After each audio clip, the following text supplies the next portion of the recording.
Go to the official Hailuo AI website. Click Sign In using your Google email or Apple account. Once your account is verified, you can start creating images, videos, or subject references. I will be generating a video from a text prompt.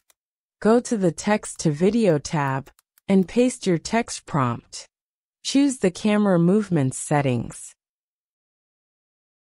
Hover over each option to see a preview of how it works.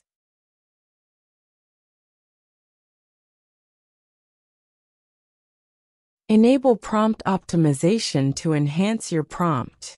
This feature works like prompt magic in Leonardo AI. Select a model. Choose the number of videos to generate. In the free version, you can generate only one video, but you can run prompts separately. The screen will display the generation cost. Click the pink button to start. The video generation process will begin. The speed depends on your subscription plan and server load.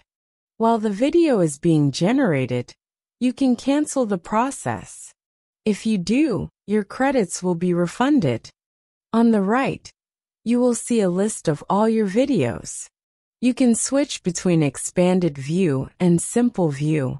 In expanded mode, you can see details about your prompt, settings, and control buttons. Regenerate, copy prompt, download, share on Twitter, or copy the video link, publish, report, or delete. Now you should have a clear understanding of how to create a video in Hailuo AI. Subscribe to the channel so you don't miss new videos.